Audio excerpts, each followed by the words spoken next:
പ്രിയമുള്ള സുഹൃത്തുക്കളെ, കേരളത്തിൽ 2-3 ദിവസങ്ങൾക്ക് മുമ്പ് വരെ കനത്ത വേനലായിരുന്നു. രാത്രിയിൽ പോലും 32 ഡിഗ്രി സെൽഷ്യസ്. കേരളത്തിൻ്റെ ചരിത്രത്തിൽ ഇത്തരം അനുഭവങ്ങൾ വളരെ വളരെ വിരളമാണ്. അങ്ങനെയിരിക്കെ ചില ക്ഷേത്രങ്ങളിൽ മഴയ്ക്ക് വേണ്ടിയിട്ട് പ്രാർത്ഥന. പത്തനംതിട്ടയിൽ സലഫി മസ്ജിദിൽ, സലഫി എന്ന് വെച്ചാൽ മുജാഹിദ്, അവർ പുരോഗമനത്തിൻ്റെ അങ്ങേയറ്റത്തിൽ നിൽക്കുന്നവരാണ്. അവർ പോലും മഴയ്ക്ക് വേണ്ടി പ്രാർത്ഥിച്ചു. അങ്ങനെ ഇപ്പം കേരളത്തിൽ ഉടനീളം മഴയാണ്. ഇപ്പം പ്രാർത്ഥിച്ചാൽ മഴ കിട്ടുമോ? കിട്ടും. ഇപ്പം മഴ കിട്ടിയല്ലോ. പക്ഷേ സമ്മതിക്കാൻ വരട്ടെ, മഴ നിഴൽ പ്രദേശങ്ങളുണ്ട്, മഴ പെയ്യാത്ത പ്രദേശങ്ങൾ. അവിടെ പോയിട്ട് ഇവർ, ഉദാഹരണത്തിന് രാജസ്ഥാൻ മരുഭൂമിയിൽ പോയിട്ട്, സഹാറ മരുഭൂമിയിൽ പോയിട്ട് മഴയ്ക്ക് വേണ്ടി പ്രാർത്ഥിച്ചാൽ അവിടെ മഴ പെയ്യുമെങ്കിൽ മഴ പെയ്ത് പ്രാർത്ഥിച്ച് മഴ പെയ്യുമെന്ന് നമ്മൾ അങ്ങ് സമ്മതിച്ചു തരും. ഇത് കേരളത്തിൽ വേനൽ മഴ ഉണ്ടാകും. വേനൽ മഴ ഉണ്ടാകുന്ന സമയത്ത് കയറിയങ്ങ് പ്രാർത്ഥിച്ച് എട്ടുകാലി മമ്മൂഞ്ഞിനെ പോലെ തന്തയാകാനുള്ള ഈ വിദ്യയുണ്ടല്ലോ, അതങ്ങ് കൈ വെച്ചാൽ മതി, ചെലവാകത്തില്ല. പ്രാർത്ഥിച്ചേ മുറിഞ്ഞുപോയ കൈ പല്ലിയുടെ വാല് ചേർന്ന് വരും. മുറിഞ്ഞുപോയ കൈ ചേർന്ന് വരുമ്പോൾ, പണ്ടൊക്കെ കൈ മുറിഞ്ഞു പോയാൽ ഇപ്പം കാട്ടിലെ സിംഹം അത് മരത്തിൽ അള്ളിപ്പിടിച്ചു കയറും, ഏതെങ്കിലും ജീവിയെ കൊല്ലാനായിട്ട് കിടക്കണം, താഴെ വീണു, അതോടുകൂടി അതിൻ്റെ അന്ത്യമാണ്. ഇതുപോലെയായിരുന്നു മനുഷ്യരുടെയും കാര്യം. അന്നും മനുഷ്യൻ പ്രാർത്ഥിച്ചിരുന്നു. പിന്നെ ഇപ്പോൾ പ്രാർത്ഥിക്കുന്നവർ മനസ്സിലാക്കേണ്ട ഒരു കാര്യം, ഒരിക്കലും പ്രാർത്ഥിച്ചിട്ടല്ല മഴ പെയ്തിട്ടുള്ളത്.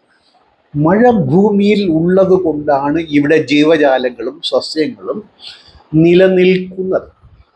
ആ സത്യത്തെ മനസ്സിലാക്കാതെ ഈ പ്രാർത്ഥിച്ചിട്ടും മഴ പെയ്യുന്നു എന്നുള്ള ഉമ്മാക്കി ഉണ്ടല്ലോ, അത് അതിരു കടന്നതാണ്. പിന്നെ ഈ സലഫിക്കാര്, അവർക്ക് ജനശ്രദ്ധ കിട്ടാൻ വേണ്ടി ഏത് വങ്കത്തരവും വിളിച്ചു പറയും.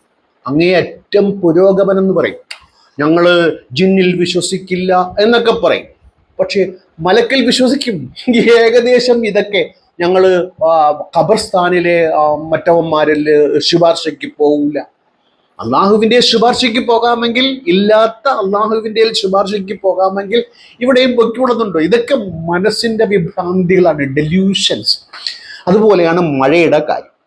അപ്പം നമ്മളിവിടെ പരിശോധിക്കുന്നത് സലഫികളുടെ ഈ മഴപ്രാർത്ഥനയുമായി അവരുടെ മതത്തെ, മഴയെക്കുറിച്ച് എന്ത് പറയും, മഴ എങ്ങനെയൊക്കെ പെയ്യുമെന്ന് ആർക്കൊക്കെ അറിയാം, ആർക്കൊക്കെ അറിഞ്ഞൂടാ.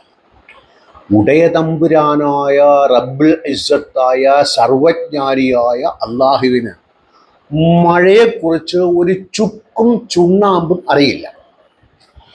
ഞാനിത് വെറുതെ പറയുന്നതാണോ? അല്ല സുഹൃത്തുക്കളെ, ഞാനതിൻ്റെ ശക്തമായ തെളിവുകൾ നിങ്ങൾക്ക് തരാൻ പോവുകയാണ്. ഖുർആനിൽ ഉടനീളം പല പ്രാവശ്യം മഴയെക്കുറിച്ച് തന്നെ പ്രതിപാദിച്ചിട്ടുണ്ട്. ഇന്നത്തെ ഒരു 3-ാം ക്ലാസ് വിദ്യാർത്ഥിയുടെ മഴയെക്കുറിച്ചുള്ള അറിവിന് ഘടകവിരുദ്ധമായ രീതിയിലാണ് ഖുർആൻ മഴയെക്കുറിച്ച് പറയുന്നത്. ഈ മഴയെക്കുറിച്ച് ഒരു 3-ാം ക്ലാസ് വിദ്യാർത്ഥിയുടെ അറിവില്ലാത്ത ദൈവത്തോടാണ് സലഫി വിദ്വാൻമാർ മഴയ്ക്ക് വേണ്ടി പ്രാർത്ഥിക്കുന്നത്. അറ്റ്ലീസ്റ്റ് ആ ദൈവത്തിന് മഴ എങ്ങനെ പെയ്യുമെന്നുള്ള അറിവെങ്കിലും പകർന്നു കൊടുക്കുന്നത് സലഫികൾക്ക് ഉത്തമമായ ദൃഷ്ടാന്തമാകുന്നു.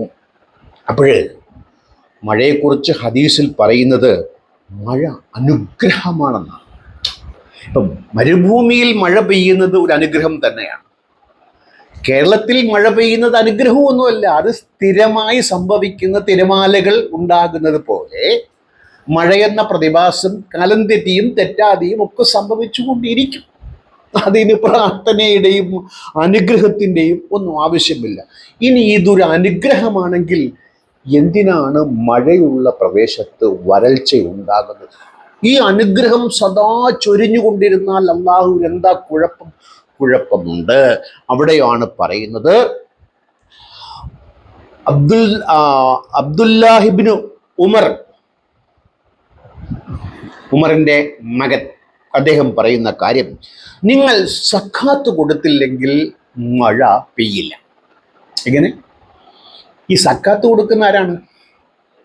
സമൂഹത്തിലെ ധനാഢ്യന്മാർ, വളരെ ന്യൂനപക്ഷമായിരിക്കുമല്ലോ, അവരാണ് സക്കാത്ത് കൊടുക്കേണ്ടത്.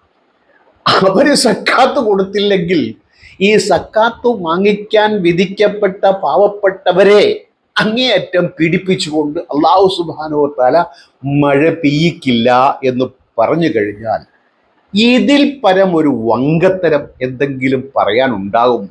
ഉണ്ടാകും. മറ്റു മതഗ്രന്ഥങ്ങളിൽ പോയാൽ ഇതുപോലത്തെ ഒരുപാട് വങ്കത്തരങ്ങൾ ഉടനീളം നമുക്ക് കാണാൻ സാധിക്കും. ബുഖാരി പറയുന്നത്, അള്ളാഹുവിൻ്റെ വിധിവിലക്കുകളെ ലംഘിച്ചാൽ വരൾച്ച വരും. എന്താണ് വിധിവിലക്കുകൾ? ഒരുപാട് വിധിവിലക്കുകളുണ്ട്. പലിശ വാങ്ങിക്കാൻ പാടില്ല. ലോക മുസ്ലിം രാജ്യങ്ങളൊക്കെ പലിശ വാങ്ങുകയും കൊടുക്കുകയും ചെയ്യുന്നുണ്ട്. നിർബാധം നടന്നുകൊണ്ടിരിക്കുന്ന യാതൊരു തടസ്സവുമില്ലാത്ത ഒരു കാര്യമാണ് പലിശ. അത് ഹറാമാണ്. അത് വാങ്ങുന്നത് കൊണ്ടാണ് മഴ പെയ്യാത്തത്. അപ്പം പ്രാർത്ഥിച്ചാലോ അപ്പോഴും പലിശ വാങ്ങിക്കും. പലിശയ്ക്ക് യാതൊരു കുഴപ്പമില്ല. പ്രാർത്ഥിച്ചു കഴിഞ്ഞാൽ പലിശ വാങ്ങുന്നത് കൊണ്ട് ദേഷ്യം വന്ന് മഴ പെയ്യിക്കാത്ത ദൈവം ഇവന്മാരും പത്തനംതിട്ടയിൽ പ്രാർത്ഥിച്ചാൽ ഉടനെ പൈപ്പ് തുറക്കും, എന്ന് മഴ പെയ്യും.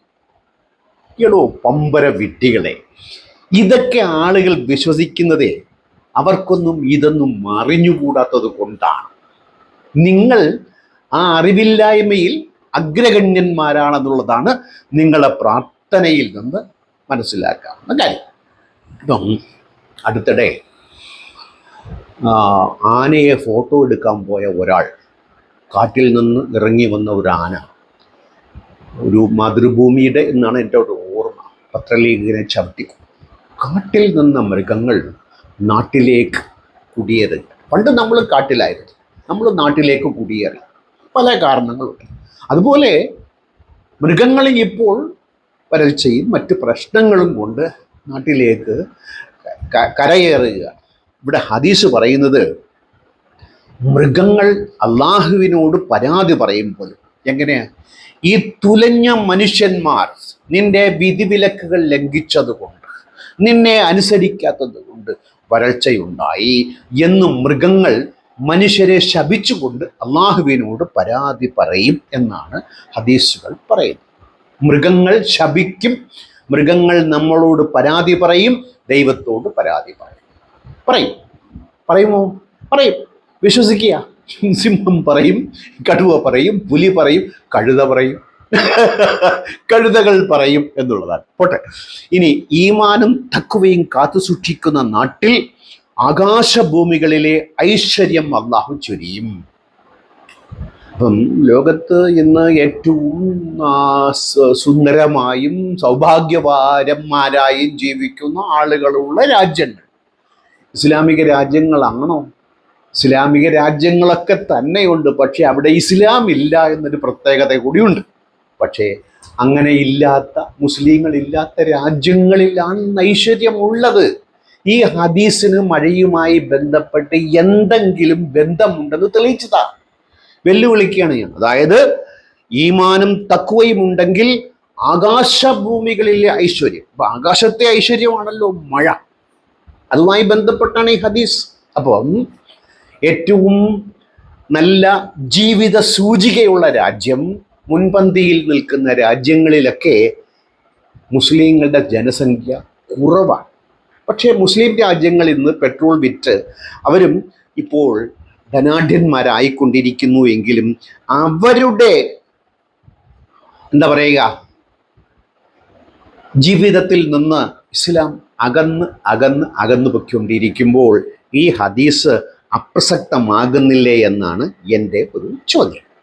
അത് കഴിഞ്ഞിട്ട് അലി പറയുന്നത്, നിങ്ങൾ പാപം ചെയ്യുന്നത് കൊണ്ടാണ് വരൾച്ചയുണ്ടാകുന്നത്. ഈ ക്രിസ്ത്യൻ ദേവാലയങ്ങളുടെ ചുമരുകളിൽ എഴുതി വച്ചിരിക്കും, ഞങ്ങൾ പാപികളാണ്. എന്ത് പാപം ചെയ്യാനാണ്? ഇപ്പം ഒരു കുഗ്രാമത്തിലെ ദാരിദ്ര്യ കർഷകൻ, അവൻ എന്ത് പാപം ചെയ്യാനാണ്? ഇന്ത്യയിലെ ദരിദ്ര നാരായണന്മാർ രണ്ടു നേരവും മുട്ടിക്കാൻ സാധ്യതയില്ലാതെ ഉഴലുന്ന കർഷകർ, തൊഴിലാളികൾ, ഇവർക്ക് എന്നാ പാപം ചെയ്യാനാണ്? നീ പാപി എന്ന് പറഞ്ഞുകൊണ്ട് അവനെ പറ്റിച്ചുകൊണ്ട് തിന്നു കൊഴുക്കുന്ന മുജാഹിദ്, ജുമാ, ജിമി പോലുള്ള ഈ ഈ പറ്റിപ്പ് പ്രസ്ഥാനക്കാരുടെ വല്ലാത്ത ഒരു വങ്കത്തരമാണ് നിങ്ങൾ പാപി എന്ന്. അപ്പം മഴയ്ക്ക് വേണ്ടി പ്രാർത്ഥിക്കുമ്പോൾ നിസ്കരിക്കണോ? വേണ്ട. മഴയ്ക്ക് പ്രാർത്ഥിക്കുമ്പോൾ മൈതാനത്ത് ഒത്തുകൂടുക. നബി അങ്ങനെയാണ് ഒത്തുകൂടി. എന്നിട്ട് കൈ ആകാശത്തിലേക്ക് ഉയർത്തി നിങ്ങൾ പ്രാർത്ഥിക്കുക. ഈ കൈ ആകാശത്തേക്ക് ഉയർത്തേണ്ടത് എന്താണ്? ഈ പ്രാർത്ഥനയിൽ പ്രകടമായി നിങ്ങൾ ചേഷ്ടകൾ എന്തിനാണ് കാണിക്കുന്നത്? മനസ്സുകൊണ്ട് പ്രാർത്ഥിച്ചാൽ അത് വായിച്ചെടുക്കാൻ ദൈവത്തിന് ആവില്ലേ? അങ്ങനെ ആവാത്ത ഒരു ദൈവമാണ്, കഴിവില്ലാത്ത ദൈവമാണോ നിങ്ങളുടെ ദൈവം? അതുകൊണ്ടാണോ മൈക്ക് വച്ച് കെട്ടി ഉച്ചത്തിൽ ഈ സലഫി മസ്ജിദിൽ, പത്തനംതിട്ടയിലെ സലഫി മസ്ജിദിൽ മഴയ്ക്ക് വേണ്ടി പ്രാർത്ഥിക്കുമ്പോഴും മൈക്ക് വെച്ച് കെട്ടി ഉച്ചത്തിൽ തന്നെയാണ് പ്രാർത്ഥിക്കുന്നത്? അത് ഹിന്ദു ക്ഷേത്രങ്ങളിൽ വെടിവഴിപാടിലൂടെ പ്രാർത്ഥിച്ചു കളയുമാർ അത്രത്തോളം. അപ്പം ഈ എന്തിനാണ് കൈ ഉയർത്തുന്നത്, ഈ ചേഷ്ടകൾ കാണിക്കുന്നതെന്ന് എനിക്കൊട്ടും മനസ്സിലാകുന്നില്ല.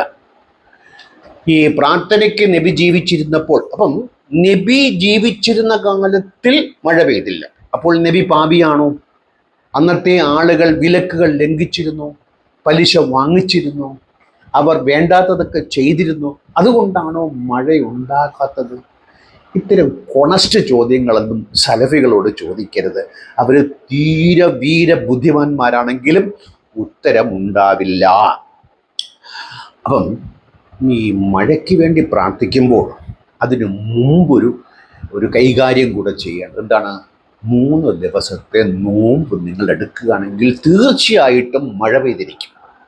നിങ്ങൾ സഹാറ മരുഭൂമിയിലോ രാജസ്ഥാൻ പീഠഭൂമിയിലോ ചെന്ന് മഴ പെയ്യിക്കണമെങ്കിൽ ഒരു 30 ദിവസത്തെ നോമ്പെടുക്കുക, എന്നിട്ട് പ്രാർത്ഥിക്കുക, എന്നിട്ട് കുഴി തോണ്ടി വെക്കുക. എന്തിനാണ്? നിങ്ങളെ അടക്കാനല്ല, പകരം മഴ പെയ്താൽ ആ വെള്ളം ഭൂമിയിൽ മണ്ണാങ്കട്ട കരിയില്ല. അല്ലാതെ എന്തു പറയാനുള്ളൂ?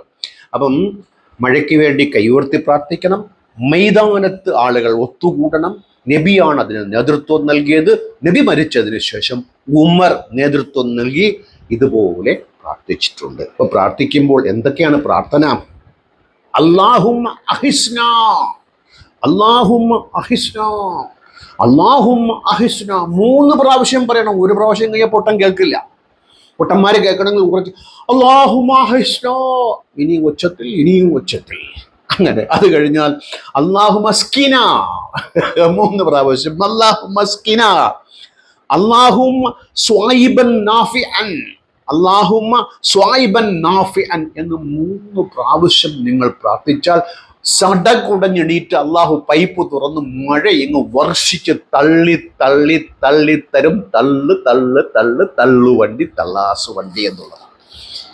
ഇതൊക്കെ ഉഡായിപ്പുകൾ എന്നല്ലാതെ എന്താണ് പറയാനുള്ളത്? ഇനി നമുക്ക് മഴയെക്കുറിച്ച് ഖുർആൻ എന്തു പറയുന്നു എന്നുള്ളത് നോക്കാമല്ലോ. അതാണല്ലോ ഏറ്റവും പ്രധാനമായ കാര്യം.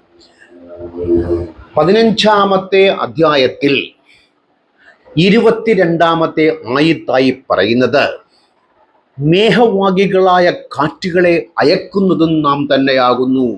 അല്ലാഹു ഇങ്ങനെ കാറ്റിനെ അയക്കും. നീ ആദ്യം കുറെ കാറ്റ് അടിച്ചിട്ട് വാ. അങ്ങനെ ആകാശത്തുനിന്നും ജലമിറക്കുകയും അത് നിങ്ങളെ കുടിപ്പിക്കുകയും ചെയ്യുന്നു. ആകാശത്തു നിന്നാണ് ജലം. എവിടം വരെ ആകാശമുണ്ട്? അതൊന്നും ചോദിക്കല്ലേ അളിയാ. ഈ സമ്പത്തിന്റെ സൂക്ഷിപ്പുകാർ നിങ്ങളല്ലല്ലോ, എല്ലാത്തിൻ്റെയും എല്ലാം ഞാനല്ലേ. ഇതെന്തൊക്കെയാണ് ഈ പറയുന്നത്? ഖുർആനിൽ ദൈവം പറയാണ് ഇതിൻ്റെയൊക്കെ സൂക്ഷിപ്പുകാരൻ ഞാനാണല്ലോ. നാണമില്ലേ ദൈവമേ നിനക്ക് ഇതൊക്കെ പറയാനായിട്ട്? തീർച്ചയായും നാം ആകുന്നത് ജീവിപ്പിക്കുന്നത്, മരിപ്പിക്കുന്നതും നാം തന്നെ. സകലത്തിൻ്റെയും അന്തിമ അവകാശിയായിത്തീരുന്നത് നാം തന്നെയാണെല്ലാം. എല്ലാം കൊല്ലുന്നത്, ജീവിപ്പിക്കുന്നത്, മഴ പെയ്യിക്കുന്നത്, തണ്ടർ, ലൈറ്റിംഗ്, എല്ലാത്തിൻ്റെയും മൊത്ത കാർമ്മികത്വം എനിക്ക്. ഒരു പ്രാവശ്യമല്ല, ഒരുപാട് പ്രാവശ്യം പറയും. ഇവിടെ മഴയെക്കുറിച്ച് പറയുമ്പോൾ മേഘവാഹികളായ കാറ്റുകൾ വരുന്നു, അത് മഴയായി പെയ്യുന്നു. ഇത് സാധാരണ ഒരു കാട്ടറബി, ഒട്ടകത്തെയോ ആടിനെയോ മേയ്ക്കുന്ന ഒരു കാട്ടറബിയുടെ അറിവിനപ്പുറം എന്തെങ്കിലും ഉണ്ടോ ഇതിൽ? ഉണ്ടാകണമല്ലോ. ഇപ്പം ധ്രുവറാഠി അദ്ദേഹം യൂട്യൂബ് ചാനൽ തുടങ്ങുന്നവർക്ക് ഉപദേശം കൊടുക്കുന്നു. നിങ്ങൾ എന്തെങ്കിലും പുതിയ ഇൻഫർമേഷൻ കൊടുത്തുകൊണ്ടിരിക്കുക എങ്കിലാണ് നിങ്ങൾക്ക് ആൾക്കാരെ കിട്ടുക. ഇവിടെ ദൈവം ഒരാട്ടിടയൻ അറിയാവുന്ന അറിവിനപ്പുറം മഴയെക്കുറിച്ച് വിശുദ്ധ ഗ്രന്ഥത്തിൽ ഒന്നും പറയുന്നില്ലെങ്കിൽ മഴയെക്കുറിച്ച് എന്തു ചുണ്ണാമ്പും ചുക്കുമാണ് അള്ളാഹു അറിയുന്നത് എന്നാണ് എനിക്ക് ചോദിക്കുക. ഇനി അടുത്തതാണെങ്കിൽ 6-ാമത്തെ അധ്യായത്തിൽ 95 മുതൽ 103 വരെയുള്ള വാക്യങ്ങളിൽ പറയുന്നത്, നക്ഷത്രങ്ങളെ മരുഭൂമിയിലെയും സമുദ്രത്തിലെയും അന്ധകാരങ്ങളിൽ നിങ്ങൾക്ക് വഴികാട്ടികളാക്കി വെച്ചതും അവനാകുന്നു. നാം ആകുന്നുള്ളത്. ഖുർആൻ ഇറക്കി കൊടുത്തത് അള്ളാഹുവാണ്. ഖുർആനിൽ അള്ളാഹു അവനാകുന്നു എന്ന് പറയുമ്പോൾ വിരോധാഭാസം, ഇങ്ങനെ വിരോധാഭാസത്തിന്റെ ഒരു ഭണ്ഡാരമാണ് ഖുർആൻ. അവിടെ പറയുന്നത് ഞാനാകുന്നു നേരത്തെ പറഞ്ഞല്ലോ, അതുപോലെയല്ലേ ഇവിടെ പറയേണ്ടത്? പറഞ്ഞത് മാറിപ്പോയി അളിയ, ഒന്ന് ക്ഷമിക്ക്. വിണ്ണിൽ നിന്നും ജലം വർഷിക്കുന്നതും അവൻ തന്നെയാകുന്നു, ആകാശത്ത് നിന്ന് മഴ പെയ്യിക്കുന്നതും അവൻ തന്നെ.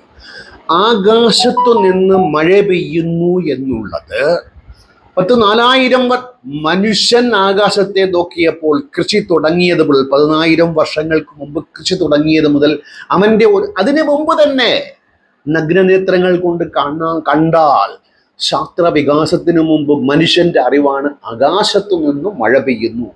ഇവിടെ എല്ലാം തികഞ്ഞ വിശുദ്ധമായ ദൈവത്താൽ ഇറക്കപ്പെട്ട ഒരു ഗ്രന്ഥത്തിൽ നിസ്സാരമായ കേവലമായ അറിവാണ് നൽകുന്നത്. ഇവിടെ മറ്റൊരു കാര്യം കൂടെയുണ്ട്. നക്ഷത്രങ്ങളെ മരുഭൂമിയിലെയും സമുദ്രത്തിലെയും, ഈ സമുദ്രം എന്ന വാക്ക് ശ്രദ്ധിക്കുക. മഴ പെയ്യുന്ന പ്രക്രിയയിൽ സമുദ്രത്തിന്റെ പങ്ക് നിസ്സാരമേ അല്ല. സമുദ്രത്തിലെ വെള്ളം നീരാവിയായി മുകളിലേക്ക് പോയാൽ മാത്രമേ മഴ പെയ്യൂ. ഇവിടെ സമുദ്രത്തെക്കുറിച്ച് പറഞ്ഞിട്ട് ഇതൊന്ന് ബന്ധിപ്പിക്കാനായിട്ട് അള്ളാഹുവിന് അറിയും. വ്യാഖ്യാതാക്കളൊക്കെ ബന്ധിപ്പിക്കും, അങ്ങനെയൊക്കെ ബന്ധിപ്പിക്കും. ചുമ്മാ ഉടായിപ്പാണ് ഈ വ്യാഖ്യാനങ്ങളൊക്കെ. ഇവിടെ നിങ്ങൾ 6:95 മുതൽ 103 വരെ ശ്രദ്ധിക്കൂ. നക്ഷത്രങ്ങളെ മരുഭൂമിയിലെയും സമുദ്രത്തിലെയും അന്ധകാരങ്ങളിൽ നിങ്ങൾക്ക് വഴികാട്ടിയാക്കിയതും അവനാകും. അല്ലാതെ സമുദ്രത്തിന്റെ പങ്ക് മഴയിൽ ഇവിടെ പരാമർശിക്കാൻ അള്ളാഹുവിന് അറിയില്ല എന്നുള്ള നഗ്ന സത്യത്തെ ഇങ്ങനെ ഒരുപാട് ഭാഗങ്ങളിൽ നമുക്ക് 2-3 നോക്കാം. 30-ാമത്തെ അധ്യായത്തിൽ 24-ാമത്തെ സൂറ നിങ്ങൾക്ക് ആശങ്കാജനകവും ആശാവഹവുമായ മിന്നൽ പിണർ കാട്ടിത്തരുന്നതും മാനത്തു നിന്ന് മഴ പെയ്യിക്കുന്നതും മൃതമായി കിടന്ന ഭൂമിയെ അതുവഴി സജീവമാക്കുന്നതും അവന്റെ ദൃഷ്ടാന്തങ്ങളിൽപ്പെട്ടതാകുന്നു. ഇവിടെ അവനാണ്, ഞാനൊന്നല്ല. മുഹമ്മദ് അദ്ദേഹത്തിന്റെ തോന്നലുകളാണ് ഖുർആനായി പറഞ്ഞത് കൊണ്ടാണ് ഈ വിരോധാഭാസം. കർത്താവ് തന്നെ മറ്റൊരാളെ അവിടെ പ്രതിഷ്ഠിക്കുന്നു. മുഹമ്മദാണ് അള്ളാഹുവാണ് ഖുർആന്റെ കർത്താവെങ്കിൽ അവരെന്ന് പറയുമോ? ഇവിടെ മുഹമ്മദാണ് കർത്താവ് എന്നതിന് തെളിവിലപ്പുറം വേറെ ഇല്ല. അവന്റെ ദൃഷ്ടാന്തങ്ങളിൽ പെട്ടതാകും. നിശ്ചയം ബുദ്ധി ഉപയോഗിക്കുന്നവർക്ക് ഇതിൽ ധാരാളം ദൃഷ്ടാന്തങ്ങളുണ്ട്. അപ്പം ഇടിയും മിന്നലുമൊക്കെ ഉണ്ടാകുന്നത് നമുക്ക് അള്ളാഹുവിൻ്റെ ദൃഷ്ടാന്തങ്ങൾ കാട്ടിത്തരാനാണ്. ഇപ്പം ഒരു ദൃഷ്ടാന്തം കാണിക്കണമെങ്കിൽ അതൊരു പുത്തൻ രീതിയിൽ തന്നെ ആയിരിക്കണം. പണ്ടേ ഭൂമിയിൽ മനുഷ്യനുള്ള കാലമേ അതിനു മുമ്പേ തന്നെ ഉള്ള മിന്നൽ പിണരും ബന്ധപ്പെട്ട ഇടിയും എങ്ങനെയാണ് ദൃഷ്ടാന്തമാകുക? ആകില്ല. ഇവിടെ നമുക്ക് ആശങ്കോജനകമെന്നൊക്കെ പറഞ്ഞ് നമ്മളെ പേടിപ്പിക്കുന്നതല്ലാതെ അപ്പൊ ഇതിൽ ദൃഷ്ടാന്തമുണ്ട്. എന്ത് ദൃഷ്ടാന്തമാണ് എനിക്ക് മനസ്സിലായത്?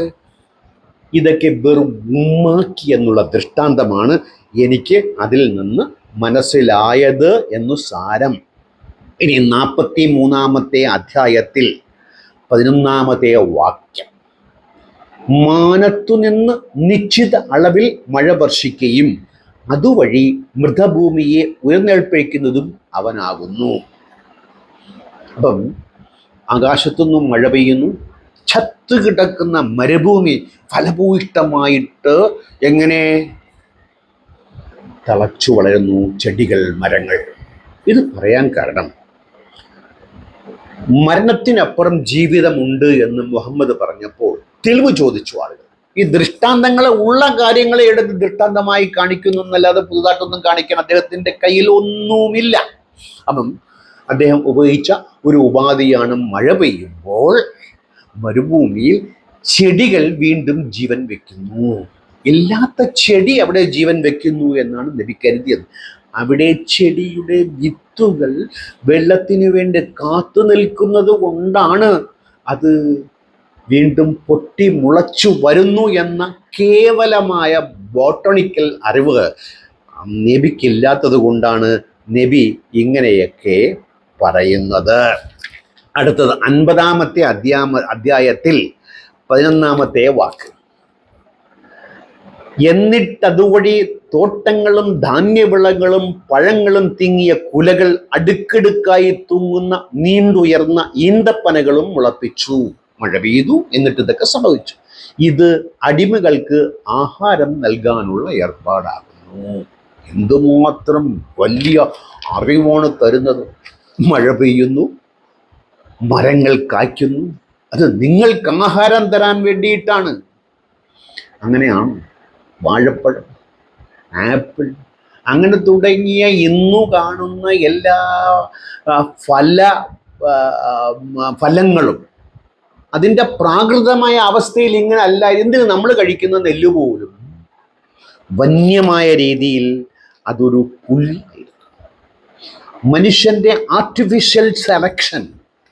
എനിക്ക് തോന്നുന്നത്, എനിക്ക് വ്യക്തമായി അറിയില്ലെങ്കിലും ഈന്തപ്പഴത്തിൻ്റെ കാര്യത്തിലും ആർട്ടിഫിഷ്യൽ സെലക്ഷൻ 10,000-15,000 വർഷങ്ങൾക്ക് മുമ്പ് കൃഷി തുടങ്ങിയ കാലഘട്ടത്തോടു കൂടി മനുഷ്യൻ സ്വായത്തമാക്കിയത് കൊണ്ടാണ് പരാഗണം, സ്വയം പരാഗണം, അല്ലെങ്കിൽ ഇങ്ങനെ മനുഷ്യ ഇടപെടലോടുകൂടി പരാഗണം വെറും ഒരു പുൽച്ചെടിയായിരുന്നു. ഒരു പുൽച്ചെടി, ഗോതമ്പ് എന്ന് പറയുന്നത്. അതിനെ നമ്മൾ എങ്ങനെ ഡൊമസ്റ്റിഫിക്കേഷൻ അത് നടത്തി നമ്മൾ. അതുകൊണ്ടാണ് നമുക്കിത് ഇങ്ങനെ ഭൂമിയിൽ ഇങ്ങനെ അല്ലായിരുന്നു. ഭൂമി ഇങ്ങനെ അല്ലായിരുന്നു. നമ്മുടെ അറിവിൻ്റെ കൈകിടത്തിൽ അവിടെ ഉണ്ടായി. അത് അടുത്ത കാലത്ത് അങ്ങനെ ഉണ്ടായതുകൊണ്ട്. അതുകൊണ്ട് ഈ ദൃഷ്ടാന്തം എന്ന് പറയുമ്പോൾ ഇതൊക്കെ കേവല ദൃഷ്ടാന്തങ്ങളാണ്. ഇങ്ങനെയൊന്നും പറയരുത് അറിയാം. കുറേ നല്ല കാര്യങ്ങളൊക്കെ പറയാം. നാം നിർജീവമായ ഭൂമിക്ക് ജനത്താൽ ജീവനരുളുന്നു. ബ്രാക്കറ്റിൽ മനുഷ്യരുടെ ഉയർന്നെഴുത്തേൽപ്പും ഇതേ പ്രകാരമാകും. ഈ ബ്രാക്കറ്റ് കൊടുക്കുന്നത് ഈ വ്യാഖ്യാതാക്കളാണ്. ഇത് നമ്മുടെ ജമാഅത്തെ ഇസ്ലാമിയുടെ തഫ്ഹീം നെറ്റുകൾ, വ്യാഖ്യാനങ്ങളുടെ വലിയ ഒരു സമുച്ചയമാണത്.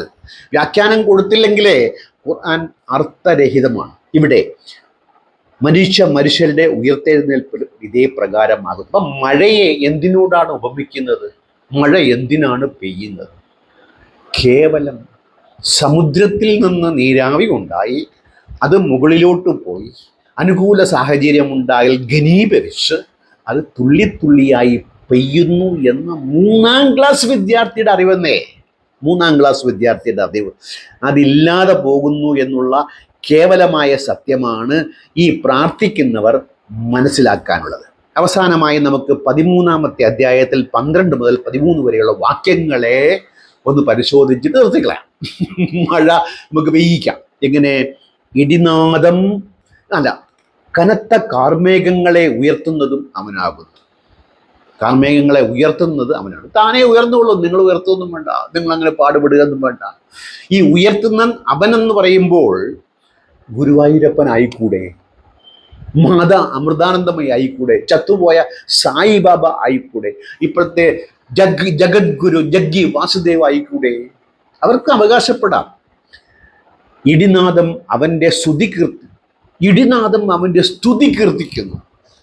ഈ സ്തുതിയിൽ അള്ളാഹുവിനുള്ള എന്താ ആർത്തി ഭയങ്കരമാണ്. ഖുർആനിൽ ഉടനീളം അവനെ നിസ്കരിക്കണം, അക്ബർ അക്ബർ എന്ന് പറഞ്ഞുകൊണ്ടേയിരിക്കണം. ഇങ്ങനെ ആർത്തിമൂത്ത ഒരു പണ്ഡാരമാണോ, സ്തുതിയുടെ ആർത്തിമൂത്ത പണ്ഡാരമാണോ അള്ളാഹു? ദയവ് ചെയ്ത് ദൈവത്തെ, അള്ളാഹുവിനെ ഇങ്ങനെ കൊച്ചാക്കല്ലേ ആങ്ങളമാരെ. മലക്കുകളും അവന്റെ പ്രൗഢിയിൽ ചകിതരായി വാഴ്ത്തിക്കൊണ്ടിരിക്കുന്നു. മനുഷ്യർ പോലുമല്ല, മലക്കുകൾ, പ്രകാശത്തിൽ സൃഷ്ടിക്കപ്പെട്ട. ഞാൻ 2 ദിവസത്തിനും ഒരു ഹദീസ് കേട്ടപ്പോൾ സൂചി കുത്താനിടമില്ലാത്ത രീതിയിൽ, അതായത് അവിടെ ഒരു കഅബയുണ്ട്, എവിടെ? സ്വർഗത്തിൽ. അവിടെ ദിവസവും 70,000 മലക്കുകൾ തവാഫ് ചെയ്യാനായിട്ട് വരും. ഇവിടെ മാത്രമല്ല തവാഫ്, അവിടെയും. അങ്ങനെ ഭൂമി തുടങ്ങിയത് മുതൽ ഇന്നു വരെയും ഇനി ഭൂമി അവസാനിക്കുന്നത് വരെയും 70,000 വീതം മലക്കുകൾ വന്ന് തവാഫ് ചെയ്തിട്ടും മലക്കുകൾ തീർന്നിട്ടില്ല. അത്രത്തോളം പ്രകീർത്തനത്തിന് വേണ്ടിയിട്ട് മലക്കുകളെ സൃഷ്ടിച്ച അള്ളാഹുവിൻ്റെ ഒരു ആർത്തിമൂത്ത ഒരു പണ്ഡാരമാണ് ഈ അള്ളാഹു എന്ന് പറയുമ്പോൾ, ഗർജിക്കുന്ന മിന്നൽ പുഴകൾ അവൻ അയക്കുന്നു. എങ്ങനെ മിന്നലുണ്ടാകും? മിന്നലിൻ്റെയും ഇടിയുടെയും കാരണം എന്താണ്? കേവല അറിവന്നേതൊക്കെ. അതുപോലും പറയാനായിട്ട് ഈ സർവജ്ഞാനിയായ അള്ളാഹുവിൻ്റെ ഗ്രന്ഥത്തിൽ വേണ്ടപ്പെട്ട രീതിയിൽ വിവരങ്ങളില്ലെങ്കിൽ വിവരമില്ലായ്മ എന്നല്ലാതെ എന്താണ് ഞാൻ പറയുക? അവൻ ഇച്ഛിക്കുന്നവരുടെ മേല് അതിനെ അവൻ അയക്കുന്നു, പേടിപ്പിക്കുകയാണ്. മിന്നൽ പിണർ വന്നു വീണ നീയൊക്കെ അകാലത്തിൽ ചത്തുപോകുമെന്ന് നമ്മെ ഈ അള്ളാഹു പേടിപ്പിക്കുന്നുവെങ്കിൽ ദൈവം എങ്ങനെ പേടിപ്പിക്കില്ലെന്നേ? ഒരു ദൈവത്തെ സങ്കല്പിക്കുമ്പോൾ കേവലം ഒരു നല്ല ദൈവത്തെ സങ്കല്പിക്കാൻ പോലും മുഹമ്മദിനായില്ല എന്നുള്ളതാണ്. ഇവിടെ ഞാൻ വായിച്ചത് 1, 2, 3, 4, 5, 6 സ്ഥലത്ത് മഴയെക്കുറിച്ചും ഇടിനാദത്തെക്കുറിച്ചും മിന്നലിനെക്കുറിച്ചും പറയുമ്പോൾ ശാസ്ത്രീയമായ ഒരു വിവരം 1400 വർഷം മുമ്പത്തെ മനുഷ്യർക്ക് നൽകാൻ സർവജ്ഞാനിയായ ദൈവം പരിപൂർണമായി പരാജയപ്പെടുന്നു. എന്നുകൂടാതെ മഴയെക്കുറിച്ച് ഒരു ചുക്കും ചുണ്ണാമ്പും അറിയാത്ത ദൈവത്തോടാണ് ഇങ്ങനെ മൈതാനത്ത് ചെന്നൊന്ന് കൂടിയെന്ന് പ്രാർത്ഥിച്ചാൽ ഈ ദൈവം എങ്ങനെ മഴ പെയ്യിക്കും? ആദ്യം ചെയ്യേണ്ടത് മഴ പെയ്യിക്കുന്ന 3ാം ക്ലാസ് പാഠം ദൈവത്തെ പഠിപ്പിക്കുക. എന്നിട്ട് സരവികളെ നിങ്ങൾ അള്ളാഹുവിനോട് പ്രാർത്ഥിക്കുക. എന്തു മണ്ണാങ്കട്ടയ്ക്ക് പ്രാർത്ഥിച്ചാൽ മഴ പെയ്യുമോ? മഴ പെയ്യുന്ന സ്ഥലത്ത് നിന്ന് പ്രാർത്ഥിച്ചാൽ മഴ പെയ്യും എന്ന് നമുക്ക് വാദിക്കാം. ആളുകളെ പറ്റിക്കാം. പറ്റിക്കലാണ് മതം, അജ്ഞതയാണ് മതം. അതിൽ അധിഷ്ഠിതമാണ് മതത്തിൻ്റെ അറിവും നിദാനവും നിലനിൽപ്പുമെങ്കിൽ ഒരു തുള്ളി അരി, 1 മണി അരി, 1 തുള്ളി വെള്ളം ഇവന്മാർ പ്രാർത്ഥിച്ച് ഉണ്ടാക്കി കാണിക്കട്ടെ. ഏത് ദൈവമാണോ ഈ പ്രാർത്ഥനയെ അംഗീകരിക്കുന്നത് ആ ദൈവത്തിന് ഉപാധിരഹിതമായി സേവന ചെയ്യാൻ ഞാൻ എന്നെ ഇതിനാൽ സമർപ്പിച്ചു കൊള്ളുന്നു. അങ്ങനെ ചെയ്യേണ്ടി വരില്ല എന്ന ഉത്തമ ബോധ്യമുള്ളത് കൊണ്ടാണ് ഇത്തരത്തിലൊരു വീഡിയോ ഞാൻ ചെയ്യാൻ തുനിയുന്നത്. അപ്പൊ പ്രാർത്ഥിച്ചാൽ മഴ പെയ്യുമോ? പെയ്യില്ല. പെയ്യുന്ന സ്ഥലത്ത് പെയ്യും. ഇപ്പം പല്ലിയുടെ വാല് അറ്റുപോയാൽ മുളയ്ക്കും. മനുഷ്യൻ്റെ കൈ മുറിഞ്ഞു പോയാൽ, നമ്മുടെ SDPIക്കാർ വെട്ടിമുറിച്ചു കൈ ശാസ്ത്രം തുന്നിച്ചേർത്തു. അതിനു മുമ്പാണെങ്കിൽ മരത്തിൽ നിന്നു വീണ് കൈകാലൊടിഞ്ഞു പോകുന്ന സിംഹത്തിൻ്റെ ദുരവസ്ഥയായിരിക്കും മനുഷ്യർക്കെങ്കിൽ അന്ന് മനുഷ്യർ പ്രാർത്ഥിച്ചിരുന്നില്ലേ? പ്രയോജനം കിട്ടുമോ? പ്രാർത്ഥിച്ചാലും പ്രാർത്ഥിച്ചില്ലെങ്കിലും മഴ പെയ്യേണ്ട സ്ഥലത്ത്, മഴ പെയ്യേണ്ട സമയത്ത് മഴ പെയ്യുമെന്ന് മനസ്സിലാക്കാനുള്ള കേവല ബുദ്ധിയെങ്കിലും യുവന്മാർ കാണിക്കുമോ എന്ന് പ്രത്യാശിച്ചു പോവുകയാണ്. മറ്റൊരു അധ്യായത്തിൽ കാണുന്നത് വരെ നന്ദി, നമസ്കാരം, ഗുഡ് ബൈ.